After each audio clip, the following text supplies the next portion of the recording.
On a cold October night in 1973, a truck driver picked up a young woman on Route 66. 3 hours later, he walked into a police station, pale and shaking. The woman had vanished from his locked truck while driving 65 miles per hour. But that's not the strangest part. When police investigated, they found something that would haunt this small Missouri town for decades. This is the true story of the vanishing hitchhiker, and the discovery that changed everything. October 14th, 1973, 11:47 p.m. Route 66 just outside Joplin, Missouri was nearly empty. The oil crisis had hit hard that year, and fewer people were traveling. But Tommy Hayes, a 34-year-old trucker, had a delivery to make to Tulsa by sunrise. The rain was coming down in sheets. Visibility was maybe 50 feet. Tommy was thinking about his wife, his 2 kids, and the warm bed waiting for him in 2 days when his headlights caught something on the shoulder. A figure, soaked, thumb out. Now Tommy had a rule: never pick up hitchhikers. But this was different. It was a young woman, maybe 20 years old, wearing a thin white dress that clung to her body from the rain. No jacket, no bag, just standing there in the downpour like she'd appeared out of nowhere. Tommy pulled over. "You all right, miss?" he called out through the window. She approached slowly. Her face was pale, lips almost blue from the cold, dark hair plastered to her cheeks. When she spoke, her voice was barely a whisper. "I need to get to Springfield, please, it's urgent." Springfield was about 70 miles west. Tommy hesitated, but something in her eyes, a desperate, haunted look, made him unlock the passenger door. She climbed in without another word. For the first 20 minutes, she didn't speak, just stared straight ahead, shivering despite the heater blasting. Tommy tried to make conversation. "What were you doing out there? Car breakdown?" "Something like that," she whispered. "You got family in Springfield?" A long pause, then, "My mother. I need to see my mother." Her voice cracked on that last word. Tommy noticed she was gripping the door handle so tight her knuckles were white. "You okay, miss? You want me to take you to a hospital first?" "No!" The word came out sharp, panicked, then softer. "No hospitals. Please. Just Springfield." Tommy didn't push it. He'd seen runaways before, girls fleeing bad situations. He figured once they got to Springfield, she'd be someone else's problem. He'd done his good deed. But then things got weird. Around mile marker 47, Tommy glanced over and noticed something odd. The girl wasn't wet anymore. Her dress, which had been soaking wet and dripping on his seat, was completely dry. And not just damp dry, bone dry. "Hey, how did you—" "Do you believe in second chances?" She interrupted, still staring straight ahead. "What? Second chances. Do you think we get them?" Tommy felt a chill run down his spine that had nothing to do with the temperature. I guess so. Why?" She turned to look at him for the first time. Her eyes were dark, bottomless. "I never got mine." Before Tommy could respond, she pointed ahead. "Pull over at the next exit, Elmwood Cemetery." "Cemetery? I thought you needed to get to Springfield?" "I did, but I need to stop here first, please." Tommy took the exit.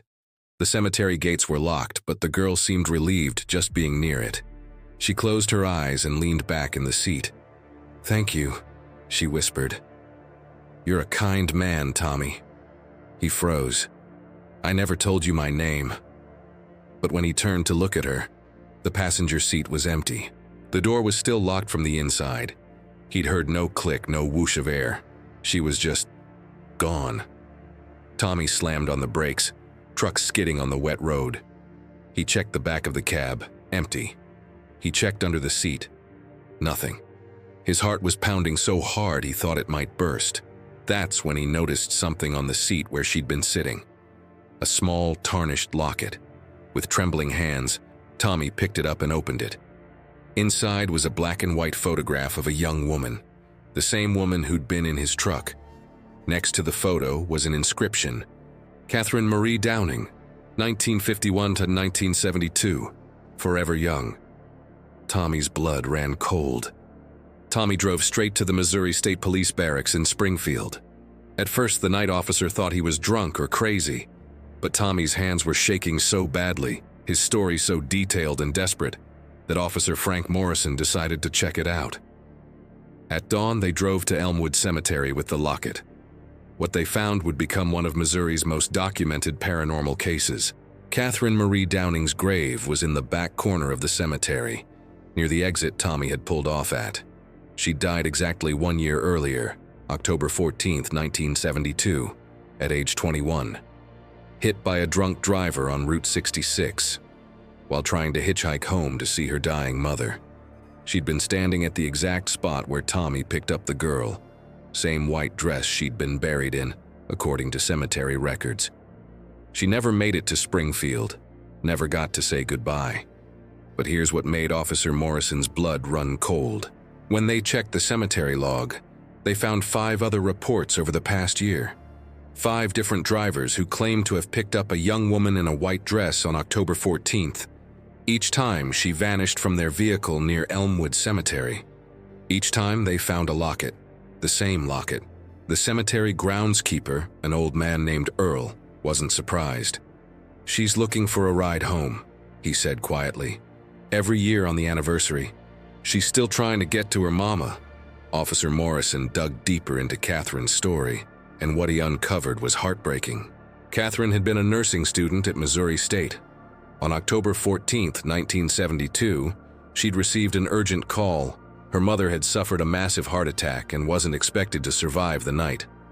Catherine's car had broken down 2 weeks earlier, and she couldn't afford the repairs on her student budget. So she did the only thing she could. She hitchhiked. Witnesses reported seeing her on Route 66 around 11:30 p.m. Multiple cars passed her in the rain. No one stopped.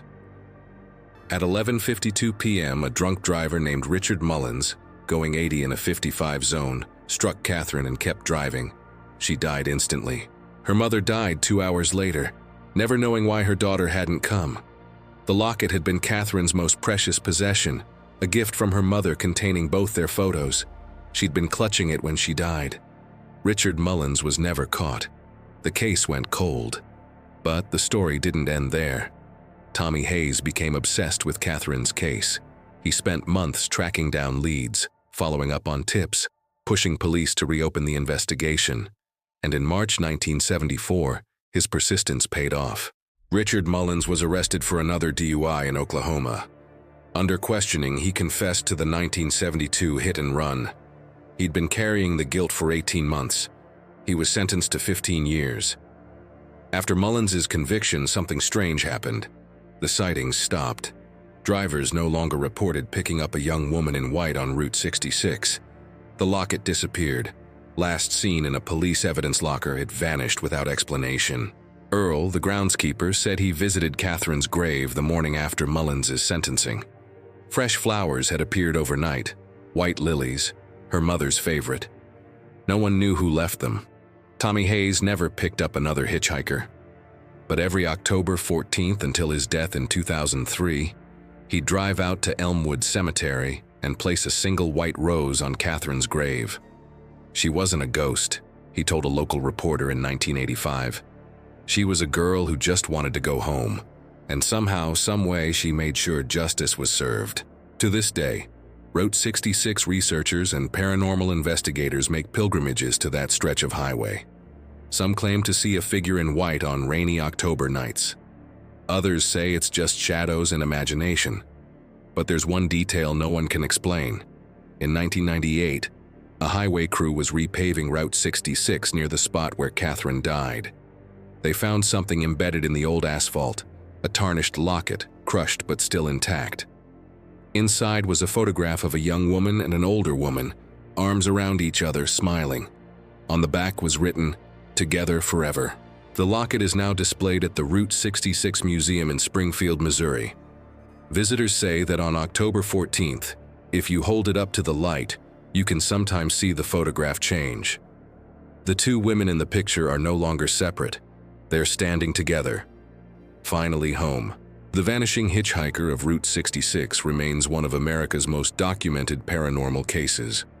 While skeptics attribute the sightings to mass hysteria and coincidence, 5 independent witnesses, who never met each other, reported identical experiences and described the same woman, down to a birthmark on her left wrist that matched Catherine's autopsy report. Whatever the truth, one thing is certain. A mother and daughter were separated by tragedy in 1972, and somehow, some way they found each other again.